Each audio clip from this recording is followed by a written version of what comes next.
Vamos orar para entrar na mensagem. Senhor Deus, maravilhoso Pai, nos ajude a compreender os eventos finais, em nome de Jesus. Amém. Irmãos, no decreto dominical com os nacionalistas cristãos da América, os nossos irmãos adventistas estão se reunindo nesse momento e debatendo, queridos, com aqueles que estão envolvidos com o projeto 2025, referente à lei dominical. Para quem não sabe, o projeto 2025 é um projeto da Heritage Foundation, que é a fundação dos republicanos nos Estados Unidos. Eles criaram um projeto, uma agenda, né, para que o presidente siga. Existem sites hoje que medem o que está sendo cumprido já no projeto 2025. São centenas de metas, ok? Em todos os setores do governo. Porém, o setor do trabalho fala da imposição de uma lei ali de descanso, ou seja, que o Congresso deve estimular um descanso comunitário. Vários sites bateram contra isso, inclusive a própria Igreja Adventista da América do Norte se manifestou através da líder de liberdade religiosa lá, Melissa Wright, no jornal Tennessee, dizendo que a América do Norte, a divisão norte-americana da Igreja Adventista se preocupa, sim, com essa métrica do projeto 2025 de impor um dia de descanso, ok? E os nossos irmãos, assim como foi em 1888, lá com o T. Jones, que quando o senador Blair faz um projeto federal de lei dominical, esse projeto é debatido do Congresso. O que está acontecendo nesse momento? Já é a fagulha, o início. Por quê? Porque os nossos irmãos, eles estão se reunindo agora, nesse momento,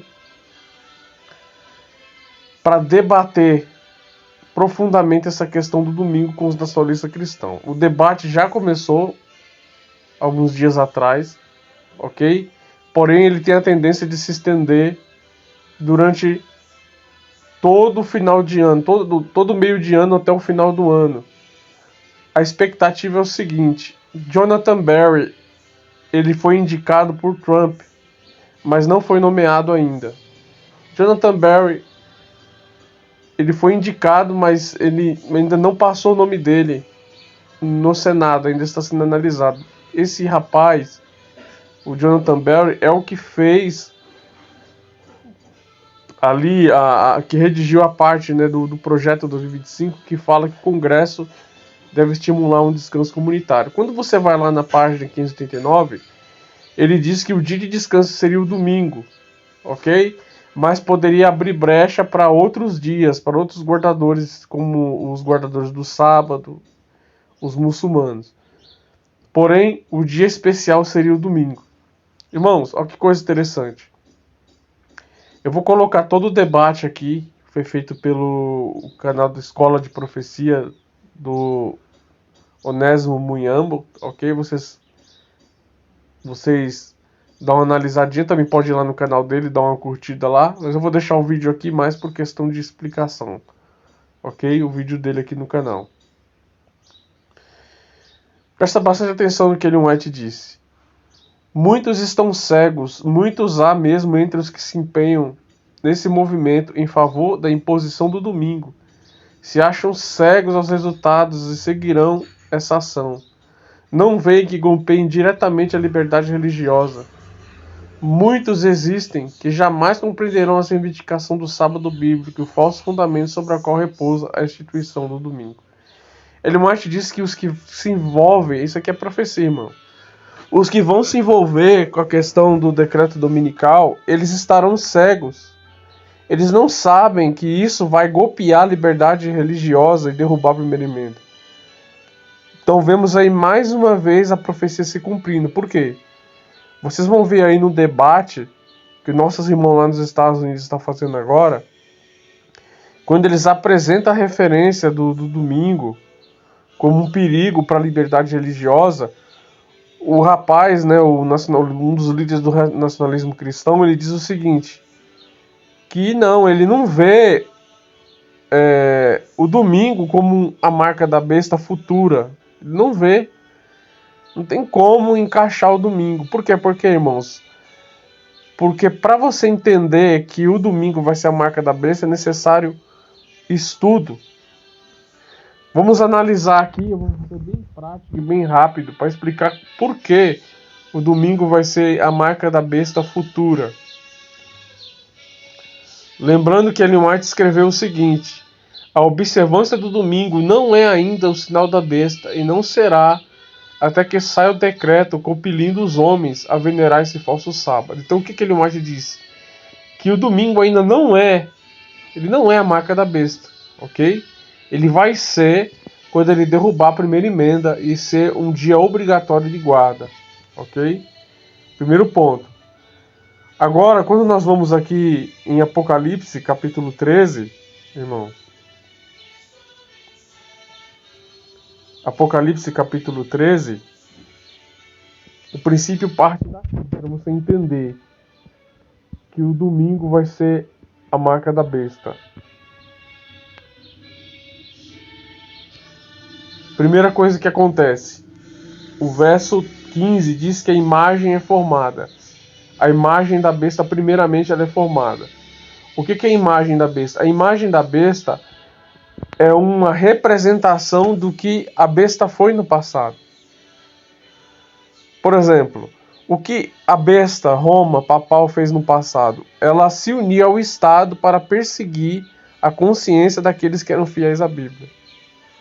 A imagem é o quê? É uma representação, é uma repetição do que Roma, do que a Igreja Papal fez no passado. Ou seja, quando os protestantes dos Estados Unidos eles imporem uma lei que quebra a liberdade religiosa de obrigação, eles estão justamente repetindo o que Roma fez no passado. Por isso que eles se tornarão a imagem, a representação da besta. Ok? Isso ainda está em processo, não se formou completamente. Por quê? Porque ainda eles não impuseram uma obrigatoriedade para quebrar a liberdade religiosa, ou seja, ainda não impuseram a guarda do domingo de forma obrigatória. Aí quando isso acontece, quando a imagem se forma, o que a Bíblia diz? E faz com que todos, pequenos, grandes, livres, recebam um sinal na mão direita e nas suas testas. Esse texto aqui, meus irmãos, ele é extremamente simbólico. Por quê? O ponto está aí. Nossos irmãos evangélicos, na sua maioria, eles pegam esse versículo aqui como literal. Na lógica deles, o sinal na mão e na testa é justamente um sinal físico. Ou seja, alguém vai colocar nas pessoas um sinal na mão e um sinal na testa. Isso não tem lógica. Por quê? Quando você vai lá em Apocalipse 14, lá diz também que o povo de Deus também vai ter um sinal na testa. Ok? Então o que tem a ver? E Apocalipse 9 também fala que o povo de Deus vai ter um sinal na testa. Então a lógica é o seguinte: se fosse um sinal físico, tanto o povo de Deus tinha que ter um sinal físico, alguém colocar alguma coisa na testa deles, e assim o povo da besta também tinha que ter um sinal físico. Não, nós vemos que é algo espiritual. Como é que a gente sabe que esse sinal aqui, ele é algo espiritual? Como é que nós sabemos, irmão? A gente só sabe que esse aqui é um sinal espiritual e não é um sinal físico quando nós vamos na própria Bíblia. Por quê? Quando nós vamos aqui na Bíblia, irmãos, aqui na Palavra de Deus, deixa eu voltar aqui.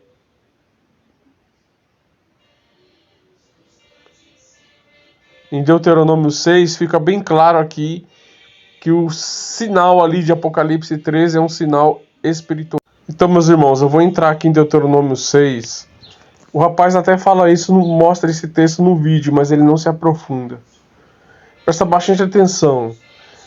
Aqui, Deuteronômio 6, Deus está falando da fidelidade aos seus mandamentos. Ok? Da fidelidade aos seus mandamentos, meus irmãos. E quando nós vamos aqui no verso 7, Deus diz o quê? que ensinará os mandamentos o quê? Aos filhos assentados no caminho, deitando-se e levantando. Ou seja, Deus está falando que os mandamentos deviam ser ensinados em todo o tempo. Ok? Aqui diz bem claro no verso 1, estes são os mandamentos, estatutos, juízos que mandou o Senhor vosso Deus ensinar. Aí quando Deus fala da parte espiritual, ele diz o seguinte, que os mandamentos seria como o quê? Um sinal na mão deles, do povo de Israel, e um sinal na testa, entre frontais, entre os teus olhos. Ou seja, aqui em Deuteronômio 6 está dizendo que os mandamentos de Deus, a lei de Deus seria um sinal na mão do povo de Israel, e um sinal na sua testa, um sinal na mão e na testa. Perceba que aqui é espiritual.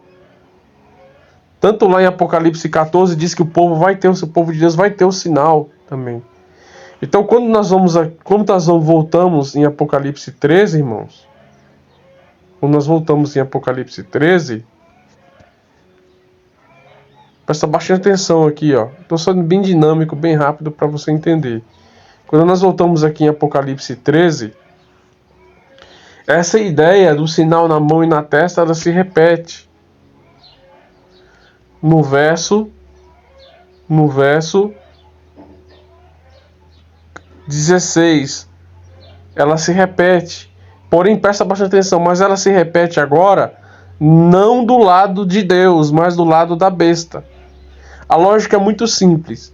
Se Deus colocou lá que a lei dele seria um sinal na testa e na mão, e aqui está dizendo que o sinal da besta vai ser também na testa e na mão, é óbvio que aqui é um sinal espiritual de obediência.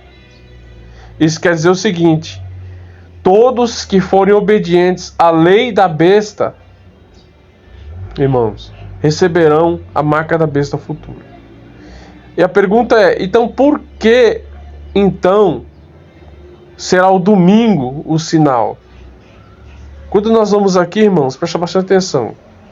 Quando nós vamos aqui em Isaías 14, a gente começa a entender daqui. Porque o domingo, ele será no futuro o sinal da besta.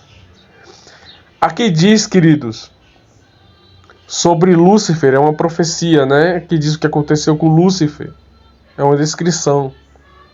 Presta bastante atenção. Aqui diz o seguinte: como caíste do céu, ó Lúcifer, filho da alva, como foste cortado da terra. E tu dizias no teu coração: eu subirei ao céu, acima das estrelas de Deus, exaltarei o meu trono, e no monte da proclamação me sentarei, subirei acima das altas nuvens, e serei semelhante ao Altíssimo. Irmãos, presta bastante atenção. Esse texto aqui está se falando do plano de Satanás para a humanidade. Ele diz que se colocaria acima de Deus e seria semelhante a Deus. Presta bastante atenção.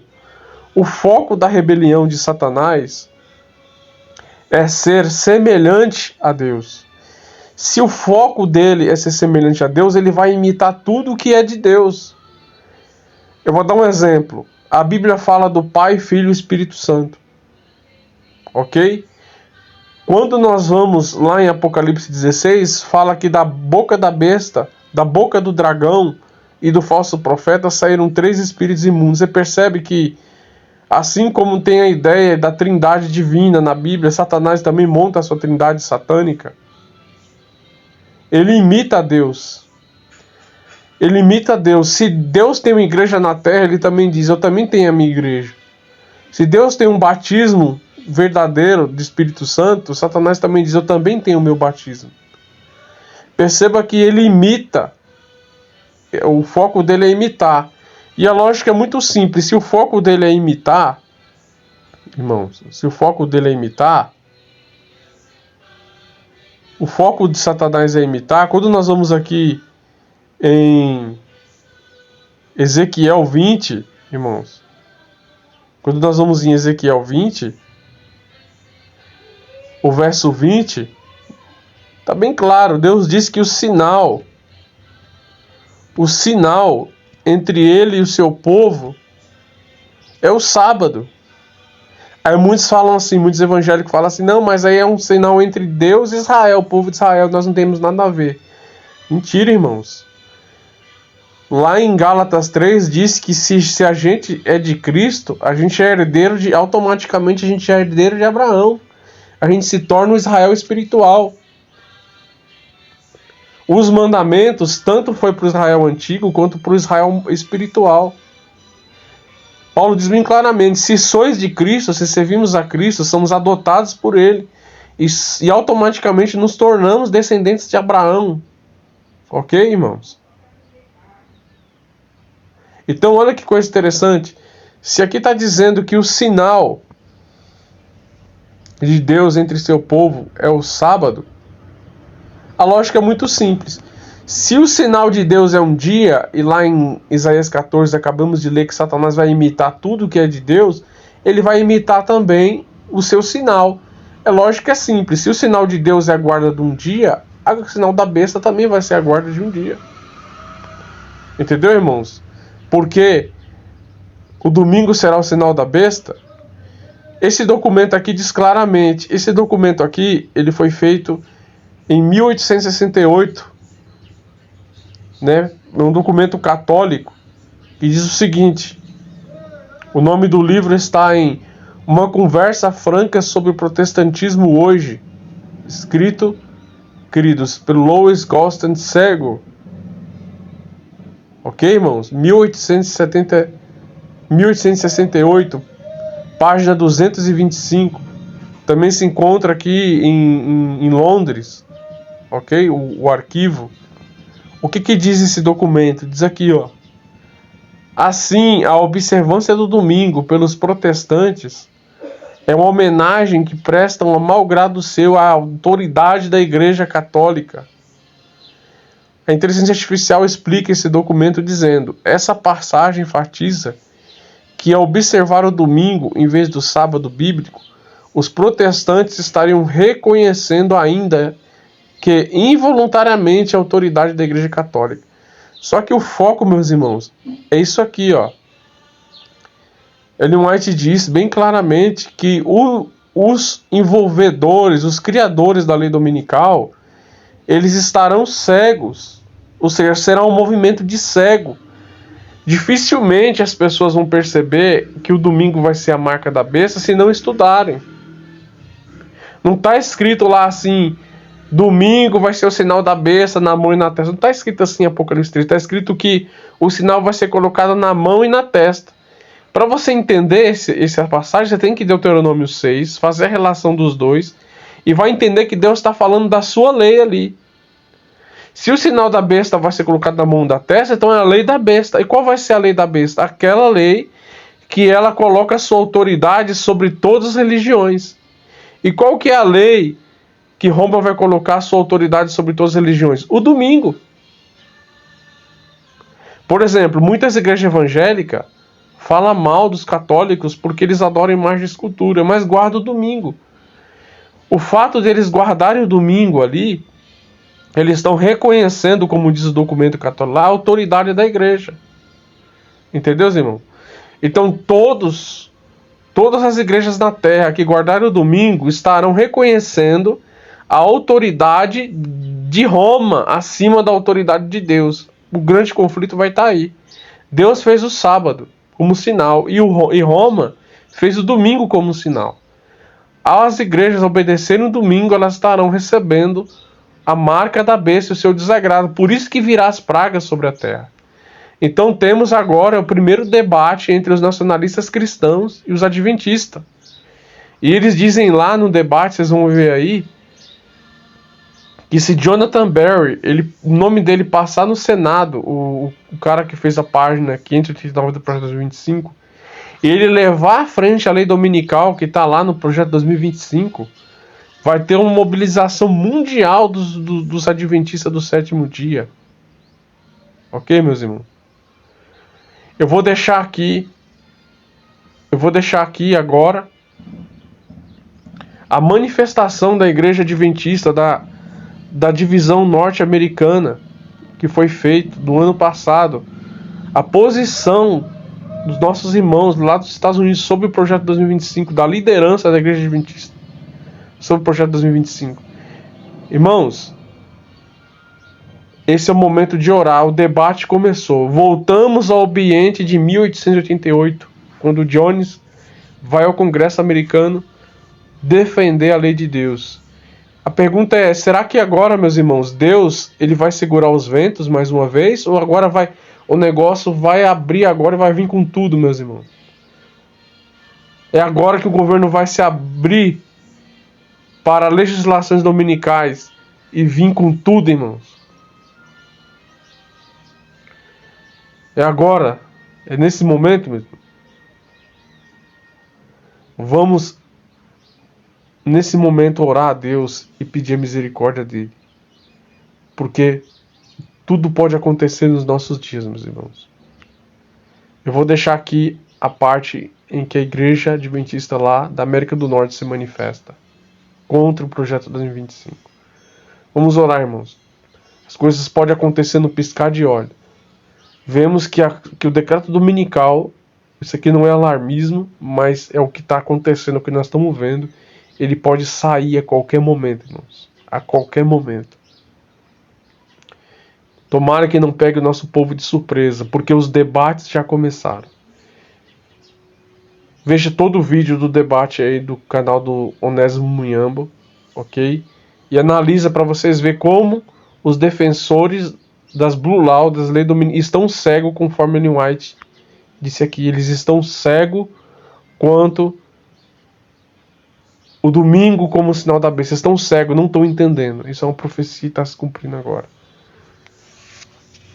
Vou deixar aqui a manifestação, ok? Da nossa liderança lá dos Estados Unidos. E o vídeo do Munhambo. Irmãos, compartilhe esse vídeo. Deixe seu comentário aqui, é importante, irmãos. Não deixe de comentar, não deixe seu comentário aqui embaixo, entendeu? Sobre esse vídeo, a sua opinião. O que você acha, se Deus vai segurar os ventos ou ele vai permitir as coisas acontecerem? Fale de onde você está também, porque é importante você falar qual é o país que você está comentando, cidade, local. Pode deixar aqui seu comentário.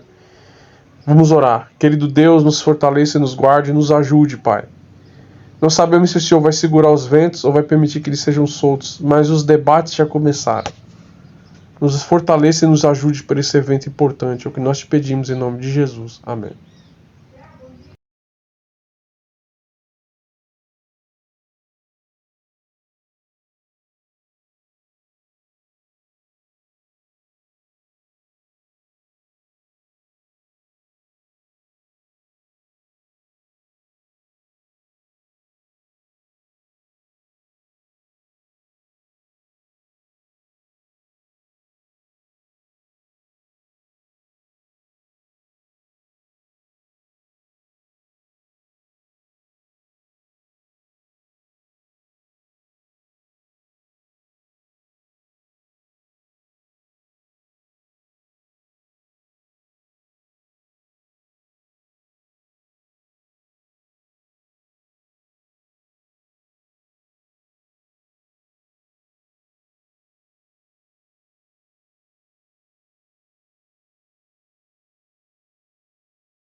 Ora viva, sejam todos bem-vindos à Escola de Profecia, nesta quarta-feira, 11 de junho de 2025.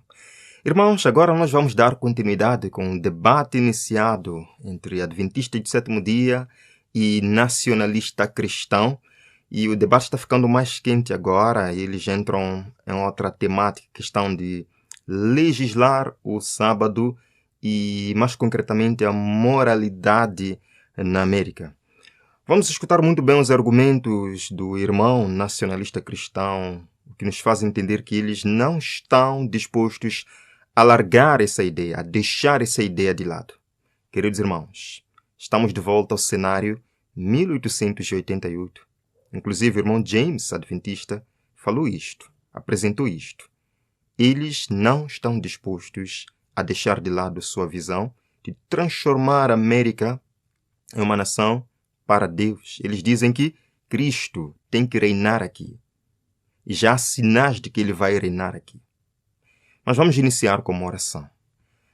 Pai de amor que habitas nos céus, queremos lhe agradecer por este dia. Vem, Senhor, habitar no nosso coração. E agora, enquanto estamos aqui para ouvir a Tua palavra, pedimos, Senhor, que Teu Santo Espírito desça, capacitando-nos, Senhor, a entender a Tua verdade e a Tua vontade para nós. Hoje, mantenha-nos firmados na Tua palavra, Senhor, para que não sejamos iludidos nestes dias finais. Oramos, Senhor, e agradecemos, confiando nos méritos de Cristo Jesus, o nosso Redentor, o nosso Salvador. Amém. Compartilhem esta apresentação, deixem vossas impressões, depoimentos, comentários, pedidos de oração. Estamos aqui para ler e para orar por vós. Então vamos acompanhar este debate muito especial. Estás familiarizado com a Lei Blair, que surgiu em 1888, porque foi aqui que tentaram aprovar uma lei federal sobre o domingo.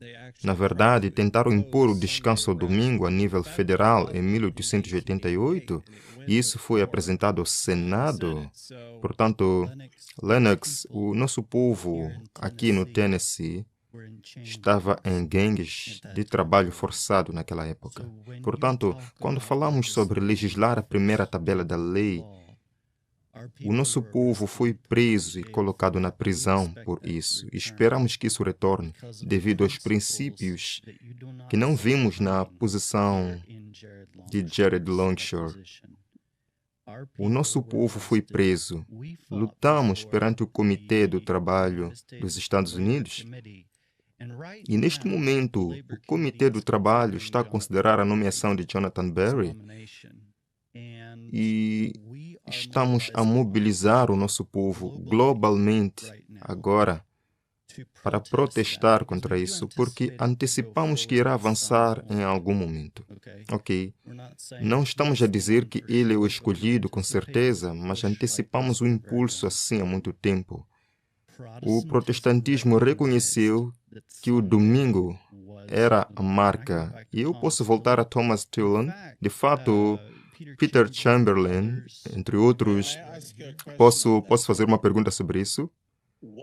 Qual é o teu precedente bíblico para essa ideia de que as leis dominicais são a marca da besta? Muito simples. Êxodo 31:17. Deus estabelece o seu sinal como o sábado do sétimo dia. Ok? Se fores a Êxodo 13:9, vamos lá. Não vamos passar estas passagens. Vamos lá abrir rapidamente, só para estarmos todos na mesma página. Vamos a Êxodo 31, versículo 17. Sim, vamos rapidamente. Acho que vou lê-lo, a menos que alguém mais o faça. Acho que vou ler. Vou começar no versículo 16 para contexto. Por isso, os filhos de Israel guardarão sábado para observar o sábado ao longo das suas gerações como uma aliança perpétua. É um sinal entre mim e os filhos de Israel para sempre, pois em 6 dias o Senhor fez o céu e a terra, e no 7º dia descansou e foi reanimado. Portanto, esta é uma referência especificamente de volta à criação, assim como diz o 4º mandamento. Agora, qual é o seu próximo texto, James? Êxodo 13:9 e Deuteronômio 6:8. Vemos aqui evidências de que a lei de Deus deveria estar na nossa testa e nas nossas mãos, simbolizando as nossas ações e os nossos pensamentos. Agora, se for já... Então, a minha pergunta especificamente era, qual é a sua evidência de que isto é a marca da besta? Porque esta terminologia, por quê? Vejo estas passagens, mas não estou a ver nenhuma evidência de que isto seja uma referência a isto. Vamos ler sobre a marca da besta. Vamos ler sobre a marca da besta. Vamos lá. Apocalipse. Vamos aqui. 14 ou... Sim. E a propósito, enquanto vocês estão a encontrar isto, Roma, na verdade, chama isso de sua marca. Então, Apocalipse 14, verso 8. Vamos começar por aí. Tens isso preparado? Sim, tenho aqui. Avança e lê. Começa no versículo. Versículo 6. Sim. Verso 8. Então, Apocalipse 6. Então viu outro anjo voando pelo meio do céu, tendo o evangelho eterno para pregar a todos na terra, a cada nação, tribo, língua e povo, dizendo com grande voz: temam a Deus e dê-lhe glória, pois chegou a hora do seu juízo, e adorai aquele que fez o céu e a terra, o mar e as fontes das águas. Só quero salientar, o contexto óbvio aqui é sobre adorar a Deus e partilhar o evangelho com o que estamos de acordo. Nós estamos de acordo com a importância e o valor. E o outro anjo seguiu, o segundo anjo, no versículo 8, dizendo: Babilônia caiu, aquela grande cidade, porque fez todas as nações beber do vinho da ira, da sua prostituição.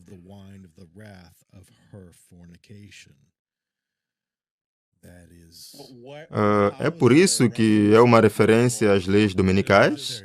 Ainda não chegamos lá. Mas o contexto desse verso, claro, é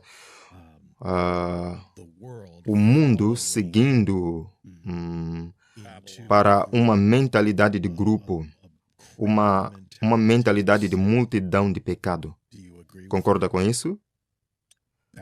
Babilônia caiu. Ela fez todas as nações beber do vinho da ira da sua fornicação. Isto soa desordem. Não, eu diria imposição. Não. Portanto, deixe-me continuar. Em outras palavras, continue. Sim, então um terceiro anjo os seguiu, dizendo em alta voz: se alguém novamente, voltamos à adoração aqui, se alguém adorar a besta e a sua imagem, e receber a sua marca na testa, que é o pensamento, e na sua mão, que é a ação, ele também beberá do vinho da ira de Deus, que é derramado em toda a sua força no cálice da sua indignação. Ele será atormentado com fogo e enxofre, na presença dos santos anjos e na presença do Cordeiro.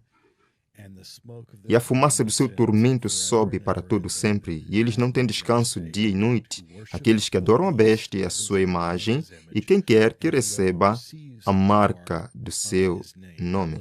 Agora ouça isto, versículo 12. Aqui está a paciência dos santos. Estamos a falar do povo de Deus. Aqui estão aqueles que guardam os mandamentos de Deus. Isto refere-se a Apocalipse e ao Êxodo 20. Aqui estão aqueles que guardam os mandamentos de Deus e a fé em Jesus. Mas eu estou certo de que ainda não se vê conexão. Por isso, acho importante que vamos a... Não espero que o faça, mas por favor, continue. Vá, tudo bem. Então, vá ao capítulo 8 de Ezequiel, certo? E James, quer avançar com isto? Sim, portanto, Ezequiel 8, semelhante a Apocalipse 14, identifica 4 abominações à primeira tábua da lei de Deus, sendo a quarta abominação 25 anciãos de costas para o templo adorando o sol. Agora, Ezequiel imita o Apocalipse 14 em Ezequiel 9 também, onde há um sinal salvador em todas as testas daqueles que são salvos do anjo destruidor. Agora, Ezequiel 20, 12 e 20, 20 definem esse sinal. A palavra hebraica é Ot, a mesma que você encontra em Êxodo 31, 13, e a mesma que você encontra em Êxodo 13:9 para um sinal ou uma marca sobre a mão e a testa, como sendo o sábado de Deus, do sétimo dia. O profeta Ezequiel identifica isso. Assim, no final dos tempos, você vai ter duas classes de pessoas. Você vai ter uma classe que tem a marca da besta na mão ou na testa, e de forma semelhante, há uma segunda classe que tem a marca salvadora, que é mencionada em Ezequiel 9. Esta marca salvadora, esta palavra, este sinal, é a mesma palavra que é usada quando anteriormente se diz que meu sábado seja um sinal entre você e eu. Agora, além disso, o vinho que é advertido em Apocalipse 14, podemos encontrar em Provérbios 31, que o vinho faz os homens esquecerem a lei de Deus, esquecerem que está decretado. Há apenas um mandamento que é marcado com a palavra lembra-te. Mas porque todas as nações têm bebido do vinho da Babilônia, elas beberam esse vinho e esqueceram-se do próprio mandamento que foi rotulado com a palavra lembra-te. Além disso, as palavras de Cristo, em Mateus 24, estabelecem a perpetuidade do sábado ao falarem sobre ele em um contexto ainda futuro, em relação à destruição de Jerusalém. E Paulo, em Hebreus 4, 4-10, ensinou a descansar das nossas próprias obras, como Deus descansou das suas. E ele qualifica especificamente isso como o sábado do sétimo dia, no versículo 4 de Hebreus. Sim, Hebreus. Então, quanto ao fato de que Paulo também disse, ele não teria falado ainda do outro dia, que capítulo é esse, Tiago? Este contexto aqui, os israelitas interpretaram mal, Êxodo 13:9, como os protestantes modernos fazem hoje, pensando que significa filactérios.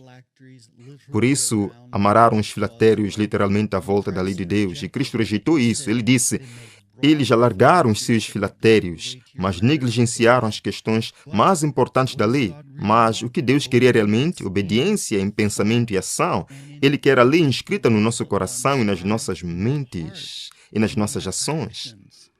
E este contexto faz referência a um aspecto espiritual da lei de Deus, falando sobre o quarto mandamento.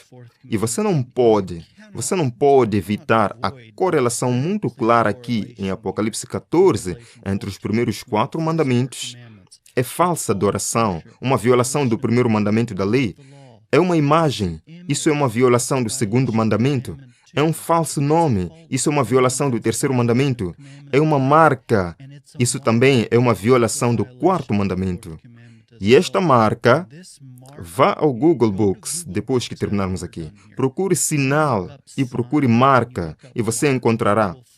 Faça suas pesquisas antes do ano 1900 e você encontrará dentro do pensamento protestante dezenas e dezenas de milhares de livros que fazem a conexão entre sinal e marca, especificamente no contexto do sábado. A outra coisa é que quando pensas num selo, pensas, por exemplo, no selo da rainha Isabel, certo? Bem, eu suponho que este seria o novo rei agora, mas tinha as 3 componentes. Quais são as 3 componentes? Nome, título e domínio. O único mandamento que confere autoridade a toda a lei de Deus é aquele que menciona o seu nome, título e domínio. E esse mandamento, o quarto mandamento, é aquele que até o próprio Lutero falou sobre o diabo atacar. Tem Stannis Carlott, que guardava o sábado do sétimo dia. Houve reformadores, muito no início, que começaram a fazer reformas sobre esta questão. Mas a minha preocupação com a maioria dos indivíduos reformadores hoje é que se esqueceram do que aconteceu no passado, com pessoas como Servetus ou após o Sínodo de Dort, onde a tradição reformada estava muito a favor da perseguição. Assim, no fim dos tempos, temos antecipado que os protestantes, se olhares para a história americana primitiva, Isaac Backus e John Bacon, acabei de receber os seus scans de Biblioteca do Congresso recentemente, identificaram os Estados Unidos como a segunda besta de Apocalipse 13. Temos antecipado que os Estados Unidos, como protestantes, fariam uma imagem a Roma, seguindo os seus princípios de unir a Igreja e o Estado e finalmente implementando a sua marca de autoridade. Por que acha que estamos a ver tantos católicos na Suprema Corte? Por que estamos a ver o nosso presidente e o vice-presidente apaixonarem-se do catolicismo? E certamente já viu isso em muitos nacionalistas cristãos, que estão a sentar-se e encontrar os pontos em comum entre si. E eles estão a preparar-se para impor o que Roma chama de seu sinal profundo, Dies Domini. O Papa João Paulo II fala do Sacramentatis Dies, o domingo, que é um sinal profundo. Você pode encontrar isso nos catecismos também. Temos alguns dos catecismos do século XIX e anteriores. Quero dizer, temos livros aqui que remontam a centenas de anos, que documentam esta história que tem sido a grande controvérsia entre o diabo e seus anjos e Cristo e seu povo. Tens o bem contra o mal desde a Idade Média e concordo plenamente contigo que o Papa é o poder anticristão. Concordo plenamente contigo e acredito que isso é o que todos os verdadeiros protestantes gostariam de enfatizar. Não é um poder anticristão, é o anticristo bíblico, sim, sim. E assim, para olhar para isso e dizer, bem, o que eles estão a afirmar como sua marca, se eles são o poder do anticristo? E sabemos que o poder do anticristo faz com que todos os homens recebam a sua marca. O que eles chamam a sua marca? Então, se acreditamos que são anticristo, o que estão a dizer sendo sua marca? E eles dizem claramente, dizem que é o domingo. Sim, no Catecismo 2176, definem isso de volta em 1888, quando lutamos contra as leis Jesus, que Jared e todos os outros estão a tentar implementar. Foi o Papa Leão XIII. Ele quem escreveu o Rerum Novarum, que pediu igualdade no trabalho e legislação dominical como uma proteção disso. Essa é exatamente a direção que Jonathan Berry e outros estão a tentar seguir hoje. Agora, temos Leão XIV, que se nomeia especificamente em homenagem a Leão XIII, querendo rever essas políticas de igualdade laboral. E está bem na abordagem do nacionalismo cristão aqui nos Estados Unidos, tentando impor leis dominicais em particular. Isto é, quer dizer, temos partilhado isso por todo lado. Então, irmãos, eu vou dizer isto de forma muito direta. Em todas as passagens que vocês referenciaram, ainda não vi uma única referência às leis de domingo como sendo a marca da besta. Se há uma referência à marca da besta, o que vejo é, de fato, a anarquia. Então, como é que, por um lado, vocês veem esta imagem realmente profunda de anarquia como sendo a marca da besta, como vocês articularam, e, no entanto, a marca dessa anarquia é alguém a tentar cumprir o quarto mandamento? Como é que isso se concilia na vossa compreensão? Portanto, mais cedo você estava... o que eu senti que ouvi você dizer, ligando, certo? Eu entendi é que quando Cristo ressuscitou no primeiro dia, foi aí que o sábado, o primeiro dia da semana, começou.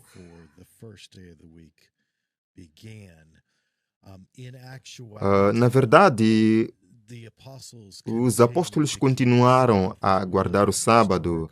Ao olharmos para a história, a igreja cristã primitiva continuava a guardar o sábado. O que mudou foi quando Constantino foi convencido e Constantino disse: "Isto é tão bom, vamos colocar todos na mesma página." Mas o que o estimulou foi, e vocês podem me ajudar com a precisão histórica da minha forma de dizer, mas eu creio que foi o Papa Silvestre que disse, ele sussurrou no ouvido de Constantino: "Ei, vamos juntar todos no mesmo dia." E foi instando a fazer isso por esses bispos da igreja, esses líderes da igreja na época, porque eles tinham ambição e sede de poder. Eles perceberam que se o mesmo dia fosse observado tanto por cristãos como por pagãos, isso promoveria a aceitação nominal do cristianismo pelos pagãos e assim avançaria o poder e a glória da igreja. Eles estavam a tentar fazer crescer a igreja e, se fui franco, estavam a tentar aumentar os cofres da igreja. E, respeitosamente, se seguirmos adiante com um requisito casual de seguir a lei de Deus na lei do Estado,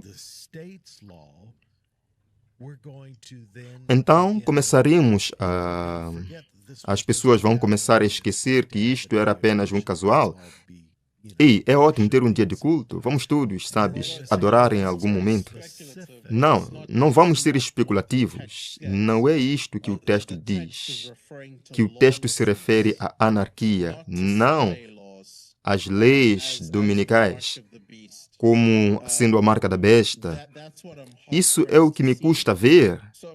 Então, quero dizer, soa como uma ideia interessante, mas o que está realmente a acontecer em Apocalipse 14? É uma marca na testa ou na mão relacionada com a adoração. Portanto, se estamos a usar, e disseste anteriormente que novamente acreditas que as Escrituras são a autoridade suprema, certo? Eles podem definir-se a si mesmos, não precisam de mais ninguém. Podes ler as Escrituras e através delas podes ganhar uma compreensão de Deus. Portanto, se, digamos, há um texto que menciona uma coisa específica, a forma como estudamos as Escrituras é dizermos, bem, onde mais já vimos este conceito nas Escrituras? Ok, o único lugar na Bíblia que fala sobre mão e testa tem a ver com a marca de salvação. Esse é o único outro lugar onde vejo uma marca de salvação, que é uma marca bem na testa ou na mão, que salva. Mas eu penso que estás a descrever é uma antítese à lei de Deus. Sim. Mas, então, marca e testa, mas neste caso está exatamente invertido. É uma ausência de lei. Portanto, essa é a minha pergunta. Onde está a consistente lógica na marca da besta ser sem lei? Se estás a considerar uma ideia apocalíptica no fato de que as pessoas estarem a tentar cumprir a lei de Deus, essas duas ideias não estão a juntar-se muito bem aqui. Certo, mas é como se vesses uma sombra, está bem?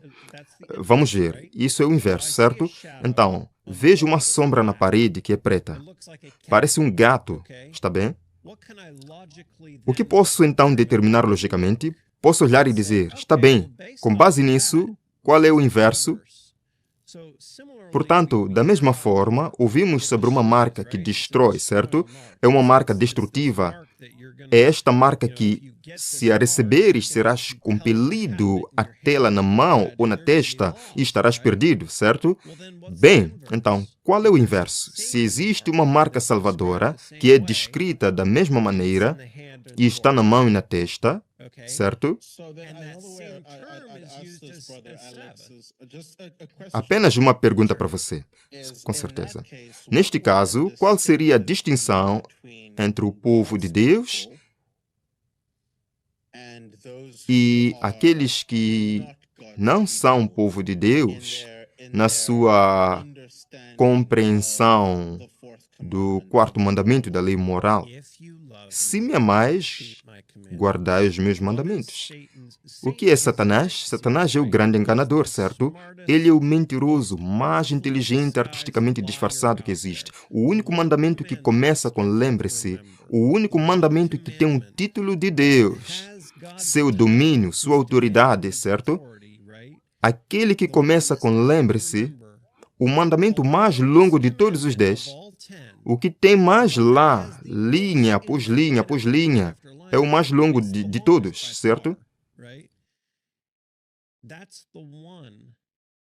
É isso que ele ataca. É tão inteligente. É tão claro. Tão claro. Portanto, suponho que a minha pergunta, Alex, seja: sim, tens razão, eu concordo com isso, que o povo de Deus obedecerá aos seus mandamentos. Sim. Mas o que dizes às pessoas que diriam: bem, é isso que estamos a tentar fazer ao aderir às leis de domingo? Observar os mandamentos de Deus. Onde é que Deus ordenou isso?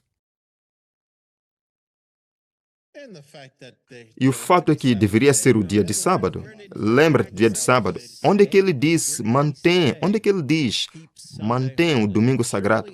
Certamente, se pensares no Monte Sinai, tinhas toda a igreja.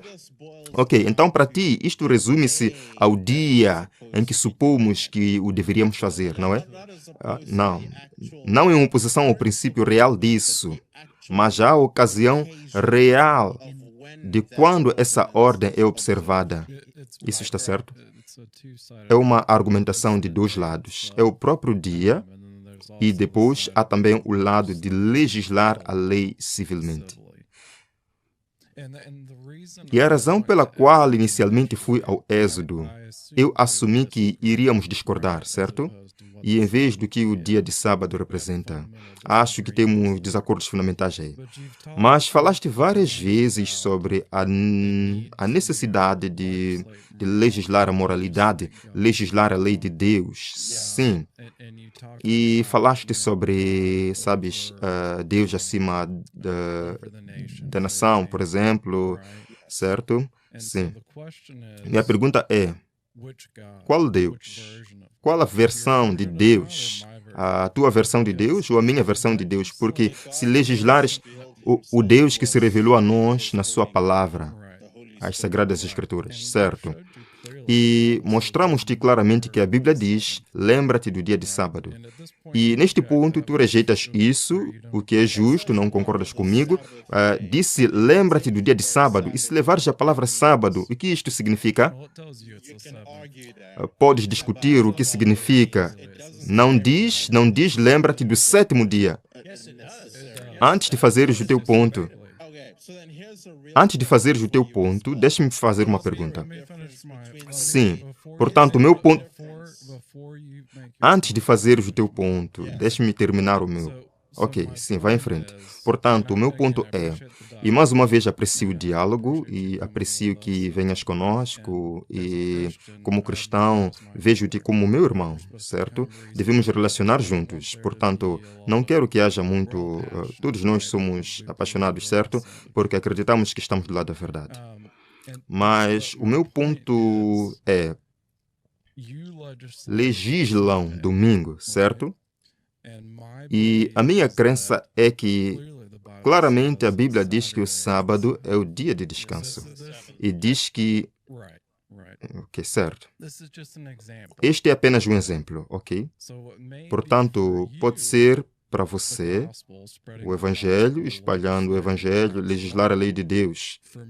Para mim, pode ser tirania, porque acredito que há um caso bíblico de que haverá um poder que virá e que instituirá a lei, o dia de culto, que será um falso dia de adoração. Portanto, para mim, isso é tirania. E você pode me dar um exemplo de uma nação, como uma nação nacionalista cristã, onde houve uma combinação de poder entre igreja e Estado que não resultou em tirania? Sim, eu não defendo a ideia da consolidação da Igreja e do Estado. Acredito na sua separação. Esse não é o meu argumento. Mas você disse que o Estado deveria legislar a lei moral de Deus. Eu acho que ele deveria reconhecer a lei moral de Deus. Mas você afirmou especificamente que ele deveria legislar essa lei. Sim, eu realmente disse isso. Então, é uma combinação entre Igreja e Estado? Não, não é. Sim, é. Não é. A lei de Deus é apenas dada à Igreja ou é dada a toda a humanidade? Foi dada a toda a humanidade. Ok, obrigado. Porque exatamente isso apoia o meu ponto. Uma vez que é dado a toda a humanidade, certo? Deve ser aplicada a todas as pessoas. A lei de Deus não é dada apenas à sua igreja. Então, quem aplica? Quem aplica, no entanto, Deus ou você? Porque se você está dizendo que aplica a lei de Deus, você se coloca no lugar de Deus. Eu diria, francamente, que... Mas vamos voltando à grande comissão, onde somos mandados a disciplinar as nações e ensinando-as a fazer tudo o que Deus ordenou. Ensinando ou forçando. Porque há uma grande diferença nisso. Quando você diz que está citando a Bíblia, então você deve ensinar essas nações que pertencem a Deus. Deus é o seu rei. Deixe-me pedir um esclarecimento. Talvez a sua implementação da lei seja algo que não estamos a entender, porque sinto que está a evadir-se e não quero sentir que está a evadir-se. Portanto, talvez eu esteja a entender algo mal. Está a sugerir que, quando codificamos a lei de Deus, é uma sugestão de que o seu governo para viver a vida de forma mais abundante, ou está a dizer que, se não fizer isso, o governo vai meter na prisão? Assim, mais uma vez, não sou estatístico, por isso não acredito que seja o Estado a agir como agente principal na aplicação dessa lei. Reconheço novamente. Bem, se usares o termo legislar na lei dos Estados Unidos, não é o Estado a aplicar a lei de Deus? Ok, então, estou a chegar lá em um segundo. Ok, portanto, de novo, quando falo sobre a divisão dos governos, falo principalmente sobre a família, a igreja e o Estado. Todos eles têm os seus domínios específicos. Nenhum deve assumir a responsabilidade pela função do outro, certo?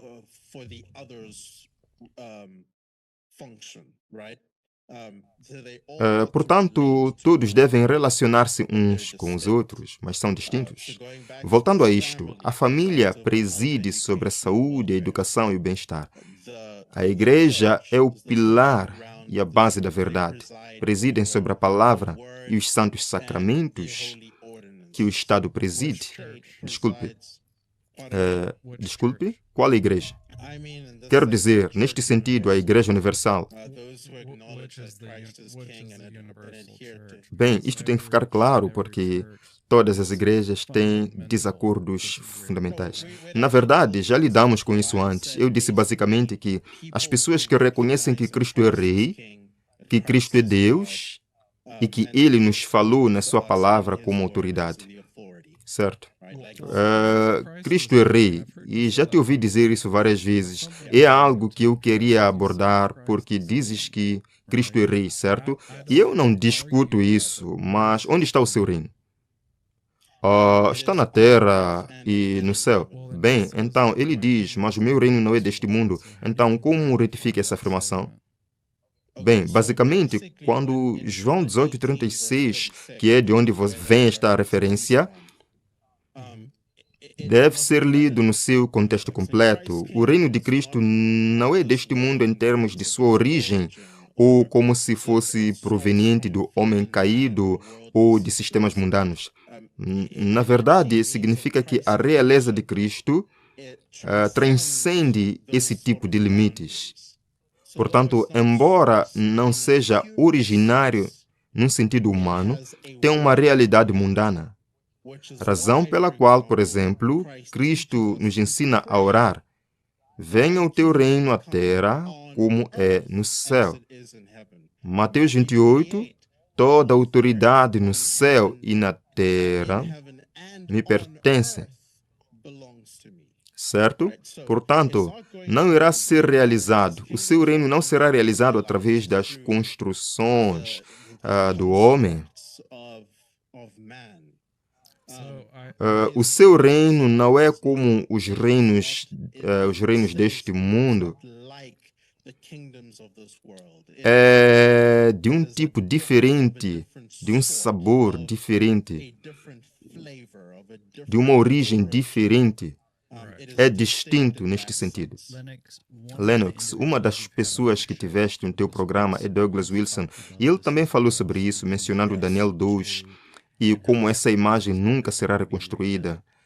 Não sei se estás ciente de que, na igreja primitiva, Teodoreto de Ciro e outros reconheceram que essa pedra não era uma referência à primeira vinda de Cristo, mas uma referência à sua segunda vinda. E se fores, falas sobre Cristo, estabelecer o seu primeiro reino terrestre aqui e agora, mas se eu me voltar para Apocalipse 6,15, na segunda vinda de Cristo, vemos uma imagem aqui dos reis da terra e dos grandes homens, e dos homens ricos, e dos principais capitães, e dos homens poderosos, a esconderem-se nas covas e nas rochas das montanhas. A imagem que vejo aqui é que na segunda vinda de Cristo, ainda há reis que estão em apostasia, que não foram conquistados até que Cristo volte na segunda vinda para derrotar todos os reinos. Sim, essa não é a minha compreensão. Um dos meus trechos favoritos a que me refiro nisso é o Salmo capítulo 2, que fala sobre isso.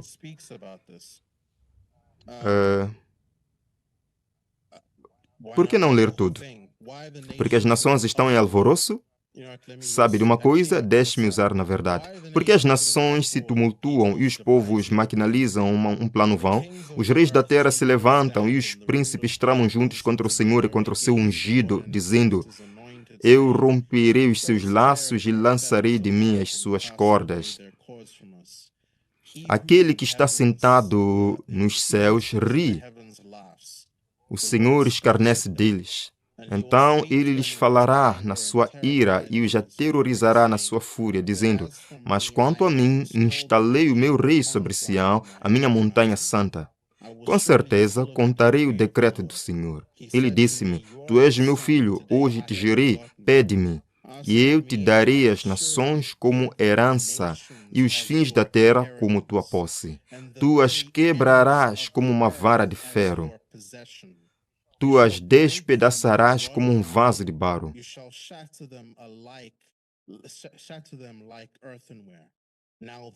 Agora, portanto, ó reis, mostrem discernimento, sejam instruídos, juízes da terra.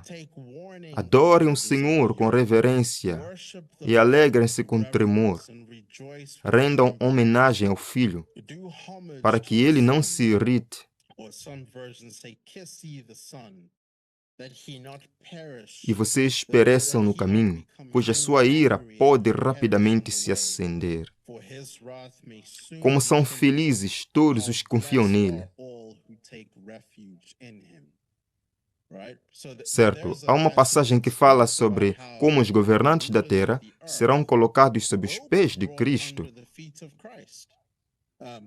Mateus 28 faz essas mesmas implicações quando fala sobre a autoridade de Cristo no céu e na terra e como as nações são as próprias coisas que ele está reconciliando consigo mesmo. Então, onde em Apocalipse 6, sabes? Vou voltar a isso porque fala sobre o grande dia da sua ira que está por vir e quem poderá resistir. Há uma imagem aqui do rei ímpio dizendo: cai sobre nós e esconde-nos da face daquele que está sentado no trono. Há uma visão aqui de um encontro cara a cara com Cristo na sua segunda vinda. Não se trata de algo que aconteça aqui e agora. Eu concedo-te o Salmo 2, mas quanto ao momento em que Cristo os quebrará com uma vara de ferro e os fará em pedaços como um vaso de oleiro. O contexto disso, no que diz respeito ao momento em que isso ocorrerá, é na segunda vinda de Cristo. E isto tem sido interpretado por cristãos há mais de 1000 anos, como ocorrendo na segunda vinda de Cristo.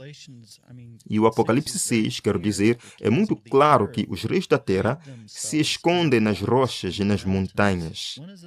Quando é que isso já aconteceu na história? Sim, esse é meio que o meu ponto. O que acontece é que isso está a acontecer. Cristo está a reconciliar as coisas consigo mesmo. As nações estão a ser discipuladas. A autoridade de Cristo está a avançar neste mundo de uma maneira muito real. O seu reino está a ser construído na terra, assim como é no céu. Enfim, irmãos, aqui está o ponto. Aqui está o ponto. Cristo tem que vir reinar neste mundo e, como ele diz, já há sinais disto.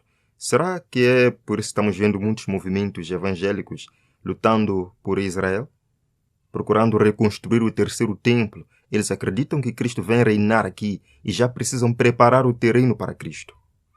A despeito de tudo que a palavra de Deus diz em Apocalipse 6, que quando Cristo voltar, os homens poderosos irão se esconder nas cavernas e rochas. Não, eles não aceitam esta abordagem bíblica.